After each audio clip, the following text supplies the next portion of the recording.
Hi, my name is Eddie Moline. I'm going to be your SPTA today. What we're going to be going over today is how to properly fit a wheelchair, and then I'm going to teach you how to go up and down a curb with your patient who is in a wheelchair. So to start off the session, it's definitely important to make sure you sanitize your hands. So I'm going to wash my hands for a good 20 seconds here, making sure you get all the surfaces. And then while I'm doing this, I'm going to introduce myself to the patient. So, hello, my name is Eddie Moline. I'm going to be your PTA today. Before we get started with our session, can I please confirm your name and date of birth? Yes, Frank, February 17. Okay, perfect. And then how have you been feeling since last time? Good. Good. And do you know what time your appointment was today? 1:30. Perfect. All right, so right on time. So like I was saying, what we're going to do today is fit your wheelchair so it's all working properly, and then we're going to work on going up and down a curb. Do I have your consent to do those things with you today? Yes.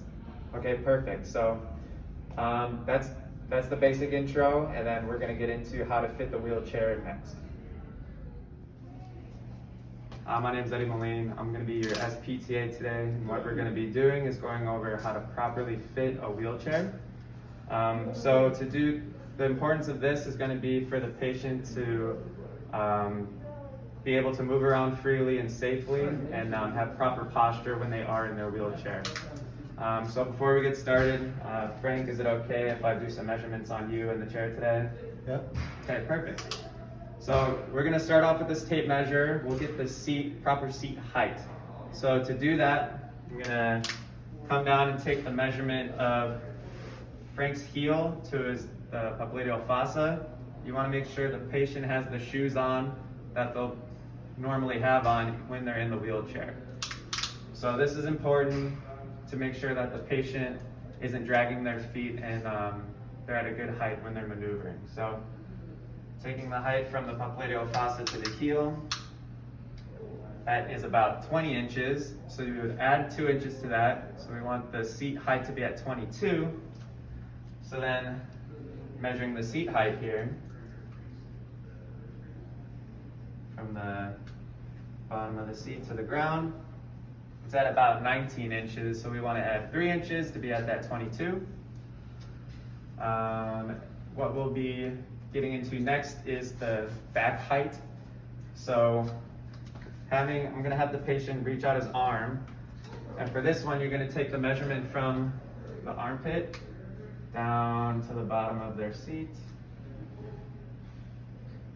And that is at 19 inches. So you want to make sure that their scapula can clear, so we're going to subtract 4 inches from that. So we want the seat back to be at 15 inches so that they can properly mobilize in the chair.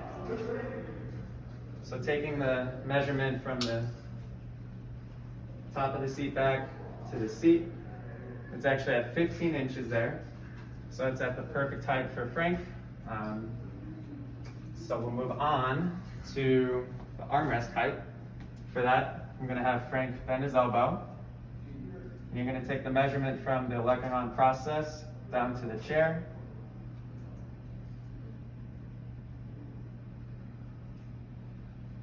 For that one, he's at 10 inches. You're going to want to add 1 inch to that, so we want the armrest to be at 11 inches for him, so you can properly reach the wheel to maneuver and to make sure that his shoulders aren't hiking up when he's sitting in the chair.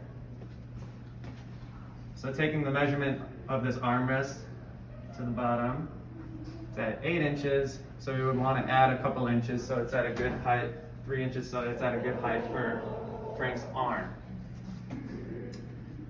What we'll do next is seat depth. So we're going to take the measurement from Frank's popliteal fossa all the way to the most posterior part of his buttocks. And that is at 18 inches. We would want to subtract 2 inches so that we're at a proper depth of the chair so that his legs are in a good position, they're not chafing, and he has some good mobility in his legs still. So taking the measurement from the back of the chair to the front here, that's at about 18 inches, so we would just subtract the 2 inches to get to 16 there. Last measurement that we'll get is the seat width. So I'm going to start with measuring Frank. You want to measure the widest part of the patient's body. So usually around the hips there. I'm going to take that measurement, and it's at 16 inches. So you want to add 1.5 inches of space there to be at 17.5. So taking the width of the chair now, with Frank moving forward, thank you.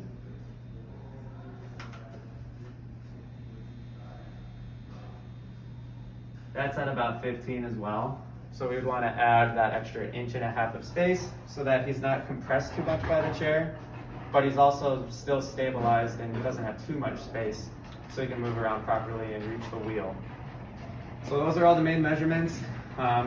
Making sure those are right are going to really help the patient move around, be safe, and be comfortable. All right, hi, my name is Eddie Moline. I'm going to be your SPTA today. What I'm going to be doing with Frank is teaching you how to take a patient up and down a curb in a wheelchair. Before we get going, we want to make sure the patient's sitting in a good position. If we're going up the curb, we want to adjust those leg rests so that when you're moving the patient forward, they're not jamming into the curb and they're clearing it. And you want to make sure that the patient is in a good position. So we're going to get started here. I'm going to move the patient forward until those caster wheels hit the curb. We're going to back it off a couple inches. And then what I'm going to ask the patient to do is he can keep his arms in the ride at all times, or he can actually help us with the drive wheel. But first, I'm going to ask him to lean back slightly just so he can get those caster wheels up onto the curb. Then I'm going to ask him to lean forward, and he can use his arms on the drive wheel to assist coming up onto the curb. So on the count of 3, we're going to go at the same time.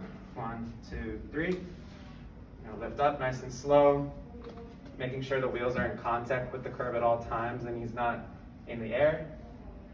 Once we're on the curb, we're going to go backwards. So we can ask the patient to lean back into me. And I'm going to use my hip in staggered stance to make sure we're controlling the patient as we go down. And he can also use his hands if he wants to help brake as we're going down. So on the count of 3, we're going to go nice and slow. 1, 2, 3. And then blocking with my hip until that big wheel hits the ground. I'm going to also use my foot on the step to slowly lower the patient so it's nice and controlled and he doesn't hit the ground with force. And that's how you take a patient up and down a curb.